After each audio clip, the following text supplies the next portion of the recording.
Imagina un lugar, un solo y magnífico edificio que albergaba la suma de todo el conocimiento humano. Imagina pergaminos llenos de obras de teatro olvidadas, historias perdidas e ideas científicas que podrían haber cambiado el mundo. Esta era la promesa de la gran biblioteca de Alejandría. Fue más que una colección de libros.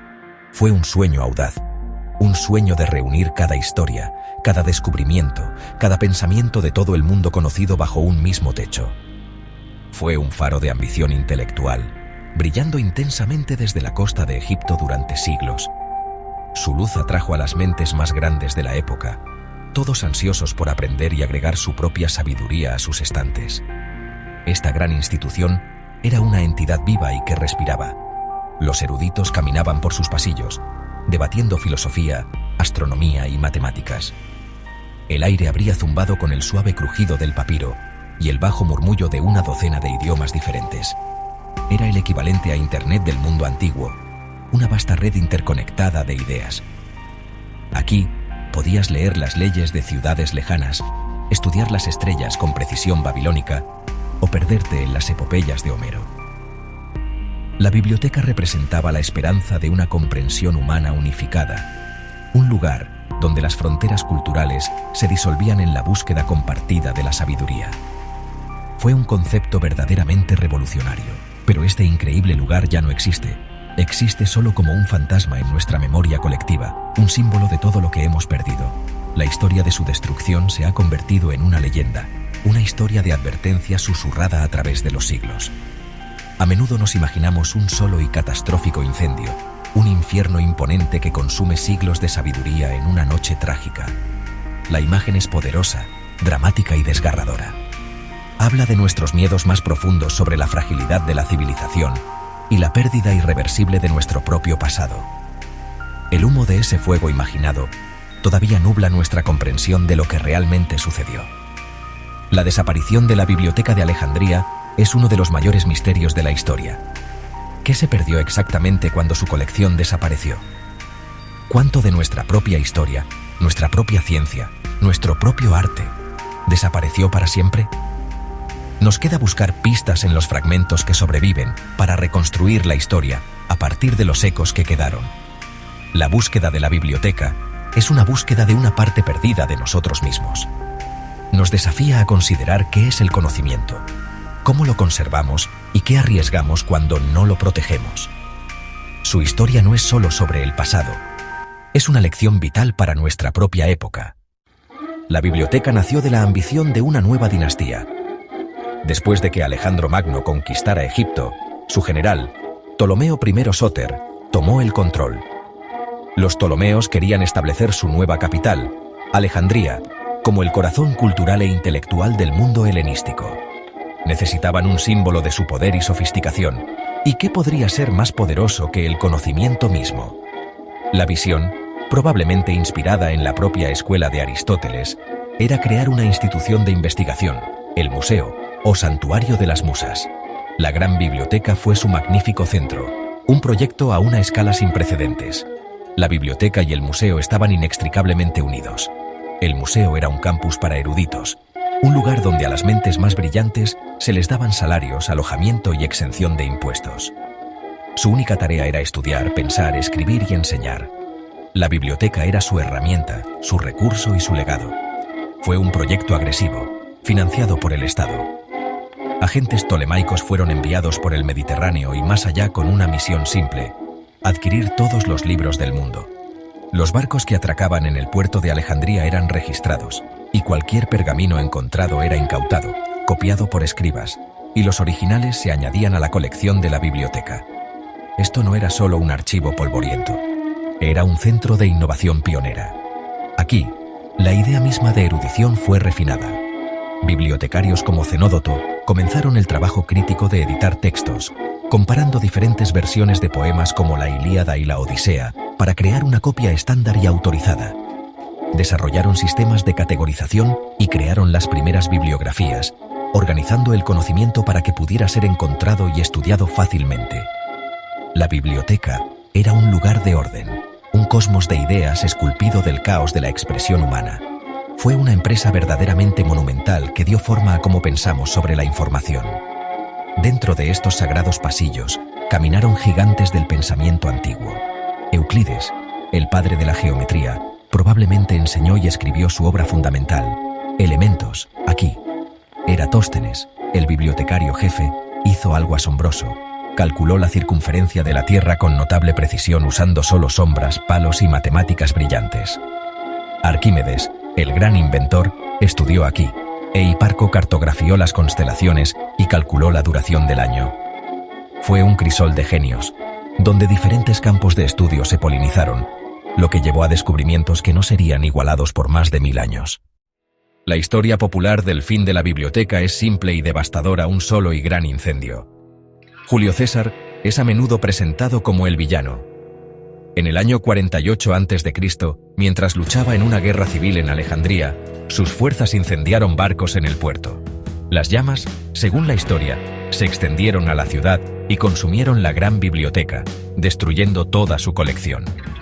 Este relato dramático ha sido contado y vuelto a contar durante siglos. Proporciona un culpable claro y un único momento de tragedia. Es una narrativa emocionalmente satisfactoria.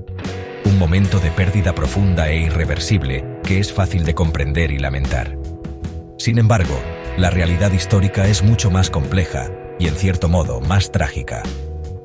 Si bien el incendio de César probablemente causó daños, probablemente destruyó un almacén de pergaminos cerca de los muelles, no la biblioteca principal en sí. La biblioteca no murió en un solo y rápido incendio. En cambio, sufrió un lento y doloroso declive durante cientos de años, una muerte por 1000 cortes. Fue un proceso gradual de negligencia, falta de financiación y purgas políticas que erosionaron sus cimientos. La institución que alguna vez había sido la joya de los reyes ptolemaicos se volvió menos una prioridad para los posteriores gobernantes romanos. La decadencia se aceleró con la inestabilidad política y el conflicto religioso. En el siglo III después de Cristo, el emperador Aureliano destruyó la parte de la ciudad donde se encontraba la biblioteca principal durante su conquista. Más tarde, en el año 391 después de Cristo, el emperador romano Teodosio I emitió un decreto para destruir todos los templos paganos. El Serapeum, una biblioteca hija que albergaba una parte significativa de la colección, estaba ubicada en un templo pagano. Una turba cristiana, liderada por el patriarca de Alejandría, saqueó el templo, probablemente destruyendo cualquier pergamino que se encontrara dentro. Esto no fue un incendio accidental, sino un acto deliberado de destrucción cultural. El fin final de la biblioteca no fue un estruendo, sino un gemido. Años de guerra, recortes presupuestarios, purgas de eruditos que caían en desgracia política y valores culturales cambiantes, todo hizo mella. La vibrante comunidad intelectual del museo disminuyó. La misión de adquirir y copiar textos cesó. Lo que no fue destruido por el fuego o la violencia probablemente se perdió por simple negligencia. Los pergaminos de papiro se desmoronaron en el polvo en un edificio húmedo y olvidado. El sueño de una biblioteca universal se desvaneció. Su desaparición un triste testimonio de lo fácil que pueden desmantelarse las grandes instituciones, no por un solo evento, sino por un largo y lento proceso de indiferencia. Contemplar lo que se perdió es pararse al borde de un vasto y oscuro océano de conocimiento olvidado. La pérdida no fue solo de libros, sino de mundos enteros de pensamiento. Imagina la literatura que se desvaneció. Sabemos de innumerables obras de teatro griegas, quizás miles, de maestros como Sófocles y Eurípides, de las cuales solo tenemos un puñado. La biblioteca albergaba las obras completas de estos dramaturgos. Pudo haber albergado poemas épicos que rivalizaban con Homero, comedias perdidas y novelas que ni siquiera sabemos que existieron. La diversidad total de la narración antigua, en toda su riqueza y variedad, es ahora un libro cerrado para nosotros. Las pérdidas científicas y tecnológicas son igualmente asombrosas. Sabemos que los antiguos eran ingenieros y astrónomos brillantes, pero la biblioteca contenía sus textos de trabajo, sus manuales y sus datos. Se perdieron tratados de medicina de figuras como Herófilo, quien fue pionero en el estudio de la anatomía. Quizás había pergaminos que detallaban dispositivos mecánicos avanzados, como los insinuados en el mecanismo de Anticitera. Pudo haber habido cartas astronómicas más completas, estudios biológicos detallados y teorías matemáticas que la humanidad tardó siglos en redescubrir por sí misma. Nos quedamos preguntándonos cuánto más rápido podríamos haber progresado. La historia misma fue una víctima. La biblioteca contenía crónicas completas escritas por muchas culturas diferentes.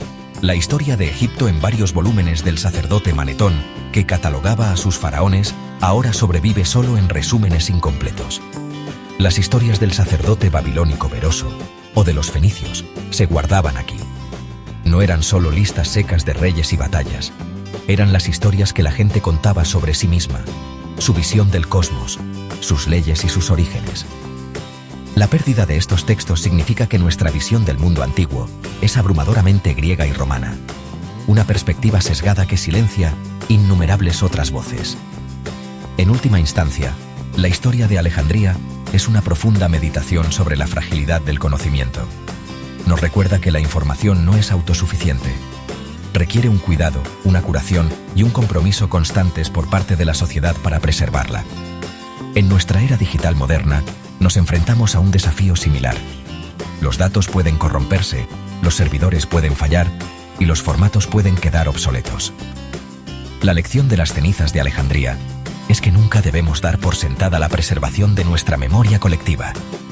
Debemos permanecer como guardianes vigilantes de nuestras bibliotecas, archivos y registros digitales, asegurando que los sueños del pasado y el conocimiento del presente se transmitan de forma segura al futuro. Te invitamos a suscribirte al canal y activar la campanita de notificaciones para seguir recibiendo más contenido como este. Por tu apoyo, gracias.